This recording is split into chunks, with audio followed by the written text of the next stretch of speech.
Ang para sa akin, yung masama, yung nagsalita ka ng mga ganung kataga, nag-pinpoint ka kay Pangulo na tanga or either kasabwat ka or both nang wala kang basis. Wala kang facts basis na inilalatag sa amin. Na until now, inaantay namin yung facts basis. Kasi nga, ikaw mismo, Christian Esguerra, ang nagsabi, di ba, na facts first. Oh. Nasa title mo yan eh. Di ba? Etiketa mo yan, di namin etiketa yan. That's why we ask you, where's the facts? Di ba? So, doon ako hindi naniniwala sa sinasabi niya. Doon ako nagagalit sa sinabi niya. Without facts, magbibitaw ka ng mga ganung salita. Di ba? With what's happening. Yun lang yun. Pero, as a journalist, I would have expected a little bit more. Okay? Pero, if that's the case, ito tanong ko sa mga viewers natin ngayon. Kung sinasabi natin na kasi nga, sinasabi niya journalist siya, and we're saying na mas mataas dapat yung standard niya kung saan dapat doon siya kumikilos. Correct. E paano naman mga vloggers? Tayo ba ay may karapatan magsabi ng tanga sa presidente? Di ba? O maiinsulto at magagalit ba ang mga vloggers, mga BBM vloggers kung sinabi natin yun, di ba? Dahil hindi naman tayo journalist at may opinion tayo. I think magagalit pa rin ang mga BBM vloggers kung kahit ako sinabi ko yun, di ba? So, ganun ba? Level 89-89? Viral ba? Ang problema lang ay yung pagsabi nun. Yun lang yun eh. Tingin ko yun lang yun, yung pagsabi nun eh. So, okay, mga viewers, ang dami oh. Gusto mo magbasa tayo ng mga comments? Kasi natatawa lang ako sa mga comments dito. Forward natin Gusto mo magbasa ng mga comments? Hindi, even sa Facebook ngayon, nagtre-trending talaga yung live ko nung nakaraan, yung pinagmumura ko si Christian Esguerra dahil sa gigil ko dito sa kanyang sentimiento na binitawan. Actually, hindi siya sentimiento eh. Ano siya eh, direct attack siya kay Pangulo eh. Direct attack talaga eh. So, hindi siya ordinaryong komento. Hindi ko siya matatawag na, para sa akin to hindi ko siya matatawag na na komento or direct attack. May galit eh. Nakita nyo naman, napanood nyo naman eh, 'di ba? Nireaksyonan ko at hindi ko napigilan ng sarili ko, pinagmumura ko siya magmula umpisa hanggang dulo, 'di ba? Dahil bakit? That's my emotion and karapatan ko 'yon as a vlogger. Meron akong channel, 'di ba? Kung may problema ka, sabi ko nga magdebate tayo. Papatulang ka ng isang 44,000 followers or subscribers, no? At ipapakita ko sa iyo na papalag ako, 'di ba? Papalag ako. Kasi bakit? Mali ka eh. Hindi ako papalag kung tama ka at alam ko magigisa mo ko. Pansinin niyo bakit hindi siya pumapalag? Kasi alam niya magigisa siya sa sarili niyang mantika. Alam niya 'yon. Kasi pag tinanong ko na siya, asan yung facts doon sa sinasabi mo na binitaw mo? Hindi, kasi logic lang yung ko eh. Logic lang yung sinasabi ko. Sige, isabi na natin logic yan sinasabi mo. So, meaning to say, lahat ng uupong presidente, lahat ng uupong senador, ay kailangan logic na lang. Tanggalin na natin yung batas. Gamitan na lang natin ang logic. Tigil na yung mga investigasyon na yan. Logic na lang gamitin natin dito sa Pilipinas. Kasi logic lang pala ang batayan mo eh. Diba? Simple logic lang pala batayan mo eh. Kami kasi facts first. Diba? Facts first kami. Si Birador Picua, facts first. At saan ko kinukuha yung facts? Na dinideliver ko sa aking live. Sa inyo mga journalists. Which is saan? Sa mainstream media. Kaya ayaw rin ni Christian Esguerra makipagdebate kay Nyolo, sa lahat ng Bengador na kasama natin. Kasi alam niya mga kababayan, masusunog siya sa sarili niyang channel. Diba? Masusunog siya. Kasi valid point yung pinupunto natin dito eh. Kasi all of a sudden naging narrative niya yan. Naging narratives niya. Bigla siyang nagpasok ng isang klase ng naratibo na kailangan mapaisip yung taong bayan na either kasabwat si Pangulo, either tanga si Pangulo or kasabwat siya or both. Nag-iwan siya ng katagang ganun eh sa platform niya eh, 'di ba? So magiging naratibo 'yun, 'di ba? Magiging naratibo ng DDS, which is yun na yung naratibo ng DDS noon. Yun yung gusto nilang ipakalat 'Di ba? Sa social media, nakasabot si Pangulong Bongbong Marcos. Nino? Ni dating House Speaker at ni Zaldico. Oh. Kaya nga ito, tatalakayin ni ano rito, tatalakayin ni Sir Cristan, pakinggan natin, kung paano niya i-deliver dito. At I'm sure matauhan dito. Natauhan dito si Christian Esguerra. I don't know kung natauhan talaga siya. Hindi sabihin ni Christian. At bakit niya nilalabas ngayon? Siguro yun. Okay, ngayon. So yun yung sa akin. I think pwede si Christian magbigay ng opinion niya basta handa siya kung may magbabatikos. At in this case, maraming nagbabatikos sa kanya. Okay? At kung ibig sabihin nun, mababawasan ng subscribers, then so be it, di ba? Basta be real, be real with your opinion. At sa akin, kung totoong yan ang paniniwala niya, then, di ba? So be it. I'll give you an example, guys, ha. Ang dami kong beses nakikita na, for example, yung mga supporters ng ibang vloggers na galit sa akin. May mga vloggers, alam naman niyo kung sino yung mga, hindi ko na sabihin kung sino. Yung tinawag akong bobo. Di ba? Ilang beses ako tinawag bobo online. Kay Libayan yung, kay Libayan. Tinawag akong bobo. Opinion niya yun eh. Mga bata ni Libayan yun, sinasabi niya. Opinion niya yun. Okay.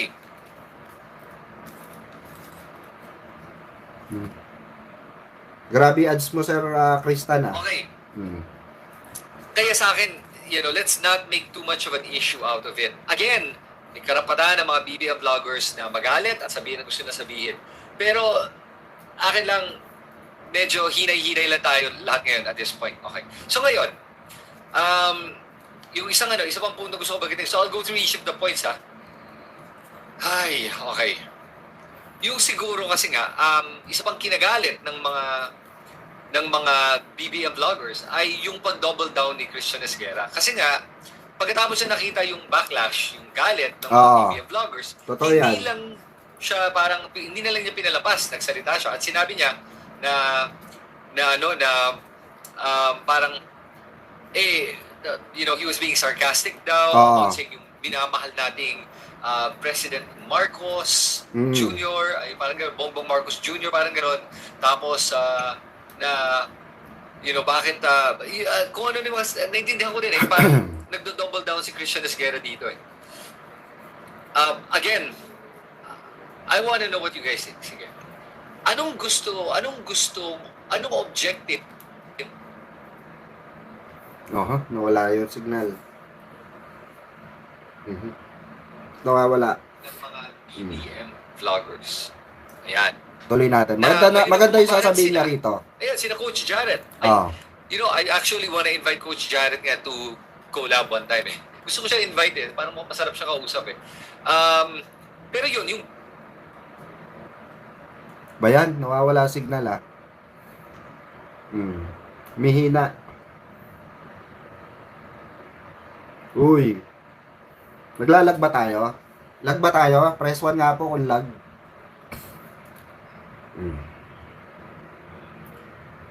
Abang inaantay natin si Sir Cristan. So, tuloy tayo dun sa discussion.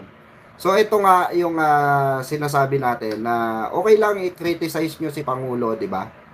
Okay lang, wala namang problema eh. Magbigay ka ng opinion, walang problema. Diba? I wanna know, ano yung objective? Ito yung objectives, okay? Ayan, shoutout sa lahat ng Tagala Union dyan, Ito, yung gusto kong sagutin din ito regarding dito sa objectives. Ano ba naman talaga ang objectives natin?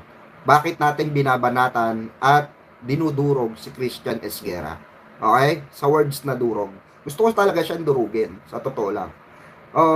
Gusto ko siyang durugin at gusto ko ipakita sa kanya na yung kayabangan ng isang tao may hangganan at kayang durugin ng kayabangan mo kahit na hindi journalist ang isang vlogger. Yun yung gusto ko iparating sa kanya. Yung pagbabanat ni Christian. Maybe you guys can answer kasi marami sa inyo nanonood na supporters ni BBM. Some of you are probably the vloggers. Ano yung objective na gusto nyong mangyari? Anong gusto nating conclusion dito? Ano ba yun? Mawalan siya ng subscribers? Makasuhan siya? Anong gusto niyo mangyari? Ito. Ang objectives talaga. Ako personal hindi kasama ang grupo ng Bengador. Labas to sa objectives ko bilang isang loyalista. Sabi ko nga sa inyo, loyalist ako. Loyalista. Magmula lola ko, loyalista. Okay? Kaya naipamana sa akin yung kagandahan ng pamumuno ni Apo Lakay at yung istorya ni Apo Lakay. Okay? So, loyalista ako. So, ito ang objectives ko. Okay? Dahil meron siyang sinabi na hindi ko nagustuhan, sinabi niya kay Pangulong Bongbong Marcos, ang gusto ko lang mangyari sa kanya, yung mga sinasabi niya sa kanyang live. Diba? Sa kanyang live, kailangan, diba? Kailangan meron kang patunay. Hindi lang yung bunganga ka ng bunganga. Diba? Kung sa tingin mo kasabwat talaga si Pangulong Bongbong Marcos, kasi you believe eh. 'Di ba? Believe ka eh. Oo. Believe ka eh. 'Di ba, Ma'am Vian, 'di ba? Believe siya sa sarili niya. 'Di ba? Dahil siya ay journalist. Dumaan siya sa mahabang proseso ng pagiging newscaster sa journalism. Oh. Since ganun pala ang iyong pagmamayabang, tingin mo sa sarili mo, ito yung objectives na sinasabi ko para sa akin, gusto ko every time na magko-content ka diyan, 'di ba? Gusto kong makita kung talagang facts first ka. Especially dito sa paratang mo. Paratang kasi 'itong sinasabi mo. It's not just opinion. 'Di ba? Hindi opinion ng mambintang. Magkaiba po 'yun. Paniniwala mo, may insertion na kasabwat si Pangulo. Kaya siya napalusutan. Patunayan mo. 'Yun yung objectives na gusto ko or tinutukoy ko. Patunayan mo diyan sa mismong live mo. Nakasabwat si Pangulo Bongbong Marcos. 'Di ba? Facts, maglatag ka ng facts. Journalist ka eh. 'Di ba? Oh.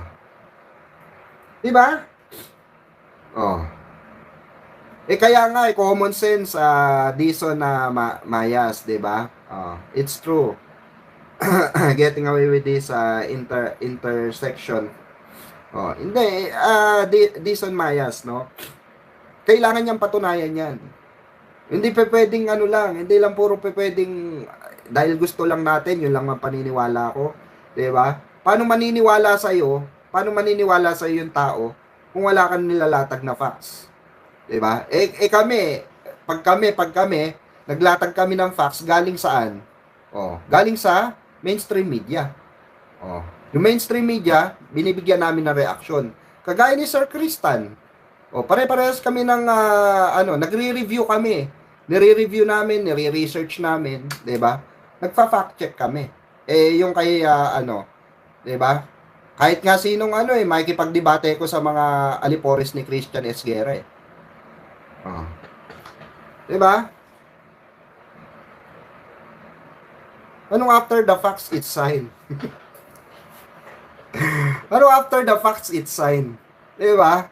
Hindi naman si Pangulong Bongbong dumadaan niya kung saan-saan, okay? Sa Congress din gagawin 'yan, 'di ba? Tapos sa di ba, gagawin na sa Senado 'yan, then gaan na 'yan.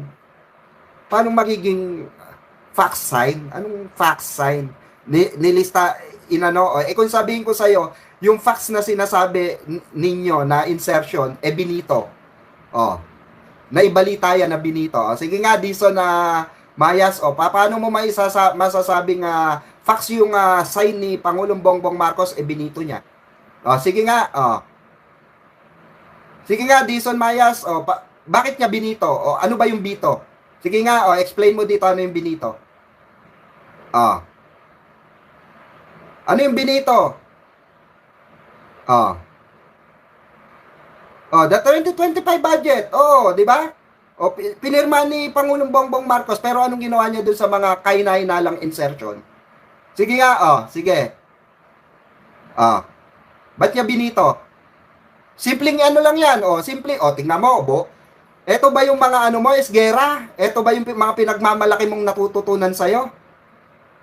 Hindi, Dison Mayas, feel good. Yan natutunan mo kay yan yung natutunan mo kay Christian Esguerra? Yan ang natutunan mo? Diba? Simpleng na lang, simpleng sagot na lang, hindi mo pa masagot na maayos. Bakit binibito? Ang isang kahinahinalang insertion. Sige nga, bakit? Oh. Kaya no wonder bumabaksak yung idol nyo eh. Kahit kayo rin mismo sa sarili nyo, alam nyo, tanga kayo, bobo kayo. Kaya binito yan, dahil nga, para hindi mapakinabangan, mailagay sa ibang proyekto na mas kailangan. Di ba? Ganun yun. Tanungin mo kay yan, Christian Esguerra, kaya nga siya yung kailangan magpatunay dito, hindi kami. Kami yung nag-aas. Kami yung nag-aas sa kanya. 'Di ba? Kami yung nag-aas. Hindi mo pwede sabihin, sinasign eh. Lahat ng presidente, lahat ng republika, lahat ng nag-sign, okay, sa GAA, dito sa Republika ng Bansang Pilipinas, lahat yan ginawa ng dumaan na Pangulo yan. Lahat yan ginawa ng mga dumaang Pangulo ng Bansang Pilipinas. Si Duterte, diba? Kinwestiyon ba natin siya nung panahon niya? Hindi. Kinwestiyon ba natin siya nung panahon na 51 billion? Direct, direct. Na ibinigay kay Pulong Duterte na 51 billion sa isang distrito, pinakamalaki sa kasaysayan. Hindi. Diba? Kasi hindi naman natin alam na magkakaroon ng tawag dito, corruption dyan eh. Hindi natin alam at Kanino ba natin nalaman yan? Nung inilabas ni Pangulong Bongbong Marcos na ganyan pala ang gimmick nila. Di ba?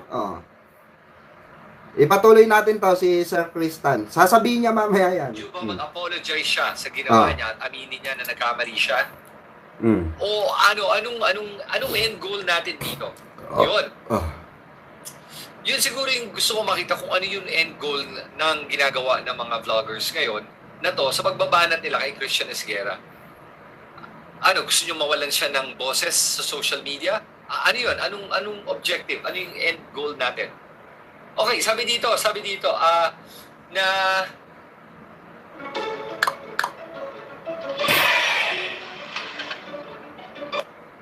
goal natin. Okay, sabi dito,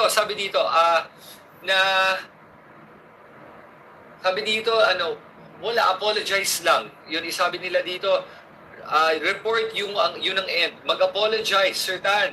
Sige, I'll try to read the comments, guys, ha. Ito, ayun, pakita natin to. Sorry guys, ang dami nag-comment kaya, babasahin ko lang yung mga nakita ko. Si Esguerra, imbis na bigyan na lang niya yung mga nasaltan PBB ang supporters sa salita niya. Ayon, napaka-sarcastic pa. Ginamit pa ang sarcasm. Nako, hambog tuloy siya. Huwag sarili na opinion vlogs. Okay. I'll just scroll up. I'm just picking out random comments Pwede naman kasi bumatikos, Christian. Huwag mo namang sabihin na tanga at kasabat. Sabi mo facts first. Yung pala knock first ka. Knock, wala ka namang ebidensya. Lintik ka. Yan. Tapos, sabi dito, Sir, doon tayo sa pagkaunawa niya about sa insertions. I tell you, sir, wala talaga siyang alam. Makinig siya kay former Senator Drilon. Doon may paliwanag about the insertions. Sige. So ngayon, pag-usapan natin yung punto na pinaparating ni Christian Esguerra naman. Okay, hindi na yung word na tanga o kasabot Pag-usapan lang natin yung punto na corruption na lumalabas dito na yung insertions nga daw hindi naman mali. I agree, hindi naman siya mali.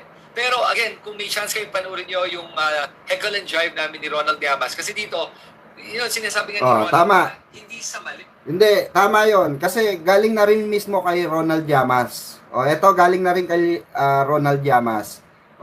Dixon Mayas, okay? Huwag ka magyabang, bobo ka pa. Okay, simpleng tanong lang, di mo pa masagot. Huwag ka muna makipagdebate, bobo ka pa. Okay, bobo ka pa. Magpakatalino ka muna in regards to insertion. Okay? Makinig ka kay Drilon at makinig ka kay Llamas. Okay? Dahil mismo si Llamas na nagsabi, si Sir Llamas. Okay? Kaibigan natin yan. Ginagalang natin yan, nire-respeto natin yan. Sa kanya rin na mismo nanggaling yon. Ang problema dito kasi kay Christian Esguerra, sa idol mo, sa idol nyo, masyadong nagmamagaling. Masyadong nagmamarunong. Kahit sa sinabi na ni Drilon, dating dating tawag dito, Senador Franklin Drilon, na hindi masama ang insertion.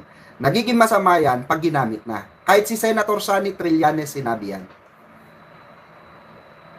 Nai-interview niya si Senator Sonny Trillanes.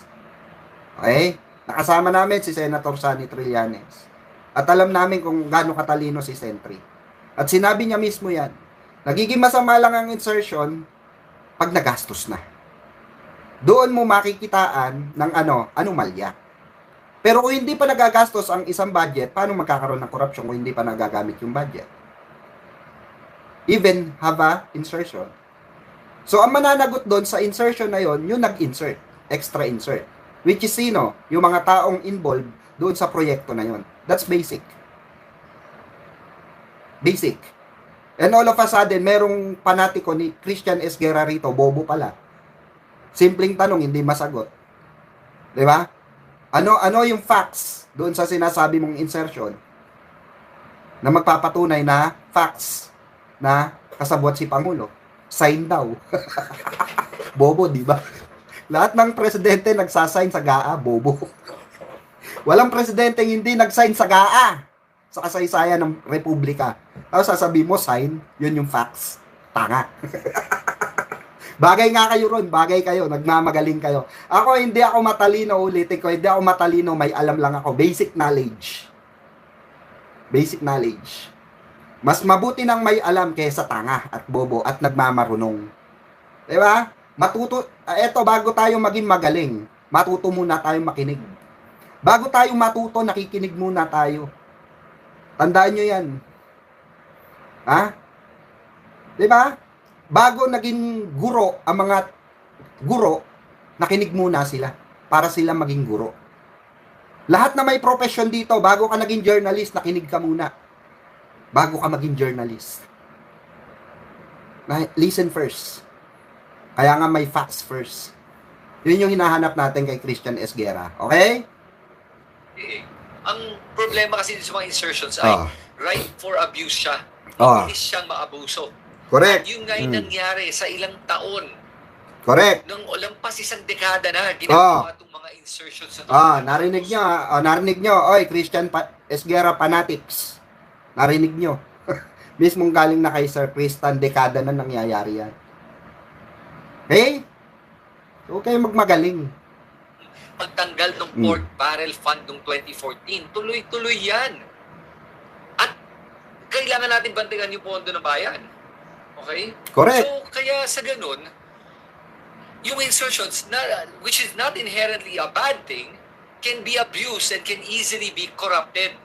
Correct. That's why, nangyari, ginawa ni Pangulo, transparency. First time in the history sa Pilipinas, inilabas ni Pangulong Bongbong Marcos itong transparency sa DPWH para nakikita natin yung mga proyekto, di ba? Sumbong mo kay Pangulo website. Makikita natin doon yung mga proyekto ng mga kongresista, ng mga lokal na pamahalaan, ng mga ng mga LGUs, kung sino-sino pang Poncio Pilato, ng national, DPWH. Makikita natin lahat doon. At kung yun ba ay eksaktong nangyari sa ating lugar. Ang dami na po naming na-content niyan. Kami mga Bengador, marami na kami na-content niyan. Sa iba't ibang ahensya, may content na namin yan. First time in the history na nangyari na inilabas ng kaisa-isang Pangulo ng Republika, which is si Pangulong Bongbong Marcos po ang naglabas niyan. Sa publiko, publiko. To monitor those project, those insertion project. Insertion money. Tax kasi natin yan. Gusto makita ni Pangulong Bongbong Marcos na ito yung proyekto ng DPWH. Ito yung proyekto ng LGUs. Ito yung proyekto ng mga mayor nyo. Pakitingin nga kung merong nagagawa dyan. Diba? Kauna-unahan po, si Pangulong Bongbong Marcos lang ang gumawa niyan. Sasagutin ko yung tanong. Kung tanga ba si BBM o kasabwat siya? Sige, I will answer that question. Yes, Ma'am Julia. Si BBM. Bakit? Kasi hindi ka makakarating at magiging pangulo kung tanga ka. Tingin ko lang Tingin ko you're good enough with your people skills at kung paano ka kumilos at mag-isip ng plano para maging presidente. Yun. 'Di ba same thoughts kami ni Sir Christian sa part na 'yon. Nasasabihan mong tanga yung presidente Christian Esguerra, 'di ba? Pero wala kang ebidensya na magpapatunay na tanga si presidente. Kasi kung tanga si presidente, hindi magiging presidente yan. Ikaw ang tanga, wala ka pa nga napatunayan. Sa tanang buhay mo, hindi ka pa nakapagpatunay, okay, sa sarili mo, kahit sa bansang Pilipinas, na meron ka nang nagawa para sa bansa. So, you deserve na sabihin namin, di ba, mas tanga ka sa part na yon. Tanga ka talaga, bobo ka sa part na yon. Kasi nasabi mo yung tanga si Pangulo without even know kung ano yung pinagdaanan ni Pangulo bago siya naging presidente. Ikaw, ano ka ba? Tai ka lang. Ano ka ba? Tubol ka lang. Ano ka ba sa tingin mo, Christian Esguerra, para sabihin mong tanga si Pangulo?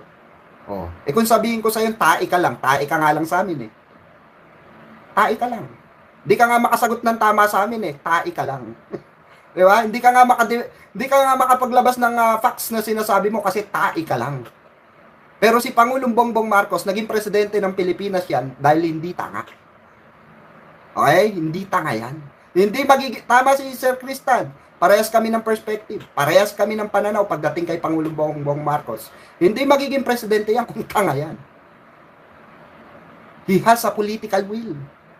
And first time in the history, okay, sa kasaysayan after ni Apo Lakay, okay, na may mga napakulong na mga corrupt official at sa mga engineer, contractor ng DPWH. Si Pangulo lang nakagawa niya. Remember, na hindi nagawa ng Pangulo mo, Christian Esguerra. Tai ka lang. Prismatic enough. Kahit pa paano, meron kang intelligence naman to be able to do that. So ngayon, it goes to the next question. Kasabot pa siya dito. Okay. Now, if you guys watch all of my vlogs, kaya nga sa flood control, malupit sinasabi ko nga na hindi ako naniniwala na ang isang tao na nagnanakaw ay magbabanggit sa buong mundo at i-announce niya na tignan mo itong mga pagnanakaw na nangyayari dito. It doesn't make sense Kasi correct. Kung magnanakaw ka rin, di tatahimik ka na lang kasi syempre, kumikita ka Correct. Kumikita lahat, everyone's happy. Tapos pa ba? Di ba? Yun yung pinaglalaban kasi ni Christian Esguerra, Sir Christian. Yung logic daw. Logic ba? Ngayon, sinapul siya ng logic niya. Ito yung logic.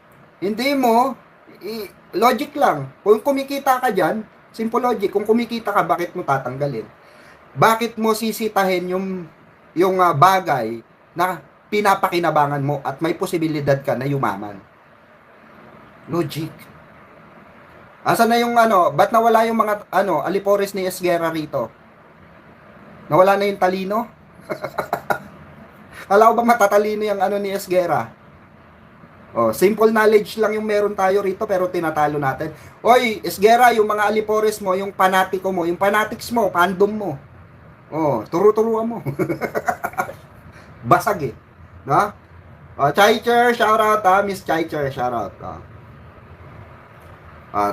Tuloy na natin. Ang ginagawa ay sa bahay dahil may free shipping araw-araw sa shop from home para less gastos at we're using wait lang po syempre, kumikita ka kumikita lahat, correct. Everyone's happy. Di ba? Ipagmalaki mo na. Kasi remember, yung first year nga niya, first zona niya, sinabi nga niya, look at all these projects. Naalala niyo yun? Yung unang zona ni BBM, sinabi niya, tignan mo lahat ng mga proyekto to. I believe he actually said flood control projects. Pero nga, nung na-realize niya, teka, ano yung mga problema dito? Parang ang daming kalokohan nangyayari. Siya mismo yung naglabas ng mga problema siya mismo ang gumawa ng aksyon para sigurado na maimbestiga to at makita yung mga gano'ng kagrabe yung mga pagnanakaw na nangyayari sa loob ng gobyerno. So, ako lang, and again, we don't know the truth, pero what I'm saying is, para sa akin ganito yun. Yung logical principle na to ang ina-apply ko dito sa issue ng flood control. It's called Occam's razor. Ako lang kung narinig na nyo yung word na yun, Occam's razor. Occam's razor is a logical principle kung saan sinasabi nila na yung pinaka-obvious na sagot, sometimes, yun yung tamang sagot. Hindi mo na kailangan mag-mental gymnastics kung ano ba talaga nangyari. Titignan mo yung pinaka-obvious na sagot. At kadalasan, yun yung tamang sagot. So pag tinignan mo yung nangyari dito, parang, teka. Si BBM nag-speech. So na, mahiya naman kayo. Sinundan pa niya. Tama. Ng presentation, kung saan pinakita nga niya yung mga top 15 contractors. Correct. Tapos sinabi niya, papaimbestigan natin yan. Correct. Tapos yung ombudsman, hinabol yung mga yon. Again, wala pa nga nakukulong, unfortunately. Pero hinahabol nga, nakikita mo naman yung mga kilos na yun eh. Kaya dun pa lang, nakikita ko na meron namang kahit pa paanong kilos na, ibulgar lahat to at habulin yung mga kailangan habulin. Tama. Nakulong na ng ilang mga tao. Not many, kulang pa. Pero at least meron na kahit pa paano. At kahit na nababagalan ako, at ako frustrated ako dahil ang bagal ako. Especially sa ginagawa ng ombudsman. And the ombudsman, by the way, is separate from the president. Independent yan. Tama. Naniniwala. Yung kasi yung karamihan sa sinasabi ni Christian Esguerra, mga kababayan, no, na parang talagang matindi yung galit niya. Matindi, may puot yung galit niya kay Pangulong Bongbong Marcos. Di ko alam kung pansin nyo, pero ako napansin ko. The way niya itakil yung mga issue niya kay Pangulong Bongbong Marcos, sa mahal nating Pangulo, may galit, may pinaguhugutan siya. I don't know kung anong pinaguhugutan niya. Maybe talagang galit lang siya sa Marcos, di ba? Dahil siya isang leftist, di ba? So, I don't know exactly. So, kayo naman, makikita nyo sa kanya yun. At ako, nakita ko kasi yun eh. Di ba? Di ba?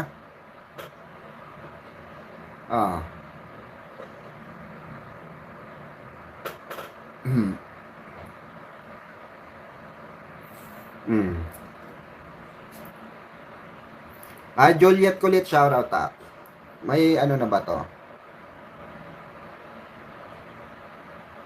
Anti-Marcos kasi yan.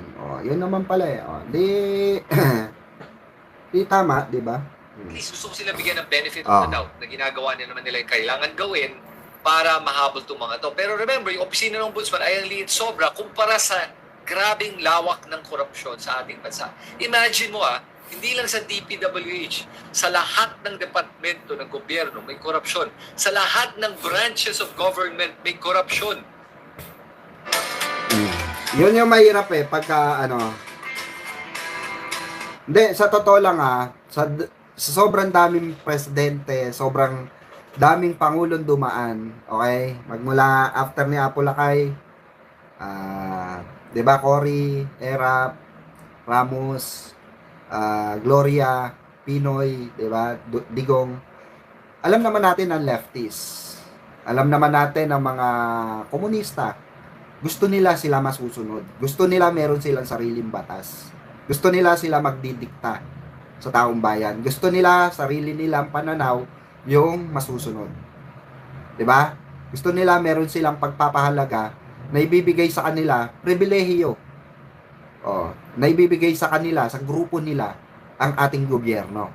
Na which is kaya sila nagre-rebelde dahil hindi nga sila napagbibigyan. Kasi over na yung gusto nilang mangyari. 'Di ba? Ang gusto nila meron silang sariling gobyerno.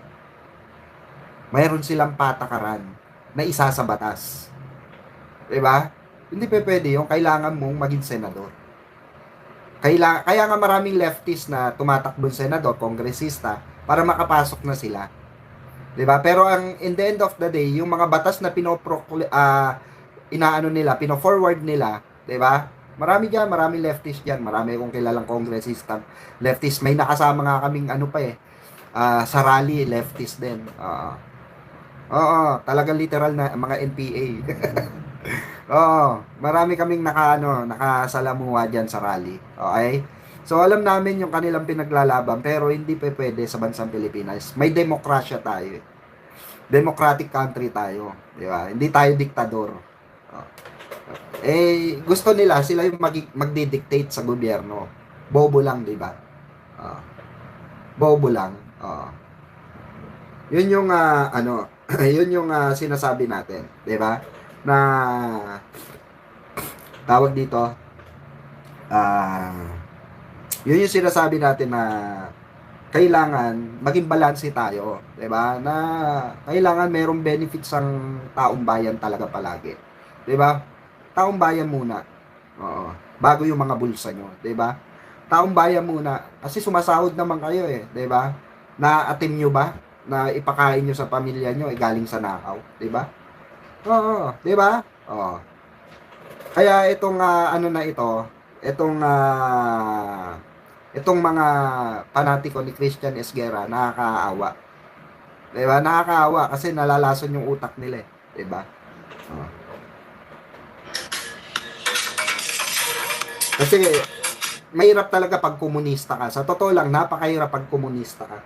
Ang hirap. Kaya nga sabi ko sa anak ko, pag nag-college ka, pag may nag-recruit sa'yo, sabihin mo, tatampalin ko. Pag may mga nag-recruit sa'yo, papadampot ko. Sabi ko sa anak ko yan. Huwag na huwag kang sasama sa mga komunista.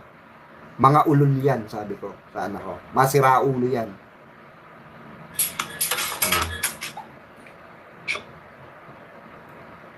At yan ang sinusubukan nilang itigil. Kaya kung kasabot si BBM dito, it does not make logical sense na siya ang maglalabas ng flood control issue. At gadami yung kalaban niya. Isipin mo yan. Mga kaalyado niya, mga bumoto sa kanya, mga nag-support sa kanya, kinakalaban niya. Yun ang nakikita kong ang hirap paniwalaan na kasabot siya dito. Kasi nga, kung kasabot ka at kumikita ka, bakit ka magsasalita? Tuloy yung ligaya, di ba? Why not? You're gonna be a multi-billionaire. Look at Zaldico. Multi-billionaire. In dollars, ha? Grabe. So, kung kasabot siya, makikita mo na, bakit ipipigil ito di ba? I mean, unless you can give me a reason kung bakit tingin nyo na ititigil niya yung flood control corruption kung siya mismo nakikinabang. Yun yung tingin ko dito. Okay? Ngayon, may importanteng tanong ha. So, hindi tingin ko, hindi siya tanga. Tingin ko, hindi siya kasabwat. Okay? So, I think yung problema sa ginawa ni Christian Esguerra ay finrame niya na either or, nothing else. Kumbaga, itong dalawa lang, wala nang iba. Correct. In reality, mali po yung logic na sabihin mong either or in this case. Kasi meron pang ilang pwedeng posibilidad kung ano ba ang nangyari. Kaya, correct. Wala pa masyadong action na gagawa tungkol sa flood control. Okay, so, sinabi, una tanga, o kaya kasabwat. Hindi rin kasi na talagang sa sobrang dami ng kailangan gawin, ang hirap talaga sampahan ng kasong lahat na to. Ang hirap kolektahin lahat ng impormasyon. Pwedeng ganun, pwedeng nakaka-overwhelm lang talaga. You don't know where to start. I mean, you're starting na nga. Yeah, pero Sir Christian, sa tingin ko, pag si Christian Esguerra yan, tapos agad yan. Sa tingin ko, Sir Christian, pag si Christian Esguerra ang nag-isip niyan, tapos agad yan. Ganong katalino yan si Christian Esguerra. Journalist ganong kataba ang utak niyan. Alam niya ang solusyon sa bansang Pilipinas. Journalist yan Pag siya ang nag-isip, hindi tanga yan. Solve lahat yan. Diba, Christian Esguerra? Sigurado yan, Sir Christian. Kaya doon sa mga supporter ni Christian, iboto nyo yan kung tatakbong presidente yan. Baka siya na. Diba? Magsasalba sa Pilipinas. Sa corruption, sa droga, sa lahat ng problema ng bansang Pilipinas. Diba? Tingin ko. Mali na tayo, Sir Christian. Mali na tayo. Mali tayo sa paningin ni Christian Esguerra at mali ang pananaw natin, Sir Christian, pagdating sa mga fans ni Christian Esguerra. That's the facts. Dahil journalist yung idol nila. Okay? So hanggang dito na lang muna mga kababayan. Maraming salamat po. No? Hindi na natin tatapusin dahil patapos na rin to. Maraming salamat po sa mga dumalaw at mga team replay. Maraming salamat po. Sir, did you watch Sir Top 1 earlier? Someone wants to follow Christian Esguera. He has taken allies. Opo, na-forward po sa akin yan at bukas, re-reaction na natin yan. Yung taga Daily Inquirer ba yon? Yung matanda? Yung matandang Ito para sa akin dapat talaga dapat talaga hinihiwalay yung normal pa yung pag-uutak kaysa dun sa mga ibang matatanda na mapurol na ang utak at hindi na tinitigasan. 'Di ba? Kasi maiinitin na ulo niyan eh. Mainitin na ulo niyan, 'di ba? Tingnan niyo si Chavit Singson, mainitin na ulo, ngalngal ng ngalngal. 'Di ba? Kasi hindi na tinitigasan. So yung tao na 'yon, 'di ba? Yung tao na 'yon na parang nakikisimpatya kay Christian Esguera. 'Yon, yung matanda na 'yon, 'di ba? Yung dating daw siya ng anchor, writer ata siya ng Daily Inquirer investigator news, basta gano'n, investigator news, no? Ng Daily Inquirer dati. Matanda na ngayon. 'Di ba? Kasi pagka matanda ka na, hindi ka na tinitigasan, nakakainit ng ulo. 'Di ba? Wala na hindi ka na wala na yung buhay yung mo. 'Di ba? So puro hate na ang maririnig mo diyan. Parang walang pinagkaiba sa matandang dalaga, 'di ba? Na iniiwasan ng mga tao. Ganon, 'di ba? May mga ganon Meron kasi kaming kapitbahay dati, matandang dalaga, ang sungit. Lagi mainit ang ulo. 'Di ba? Sana bukas reaction na natin 'yan, no? Reaction na natin 'yan. At hanggang dito na lang muna mga kababayan. Maraming salamat po sa inyong pakikinig at sa mga team replay po. Maraming salamat. Ayan, do not skip ads at doon po sa mga pasasalamatan na natin, of course. Yung mga nagsusuper gift po, ayan, sa mga team replay natin sa comment section. Maraming salamat. What? 702 na lang? Ngayon? Hindi nga, 702. Gangster, you know, we do that better than anybody. I bet you got it twisted, you don't know who to trust. So many player hating niggas trying to sound like us. Say they ready for the front, but I don't think they know it. Straight to the depths of hell is where them cowards going. Well, all you still down, nigga, holler when you see me. And let these devils be sorry for the day they finally free me. I got a caravan of niggas every time we ride. Hitting motherfuckers up when we pass by. Until I die, live the life of a boss player. Cause even when I'm high, fuck with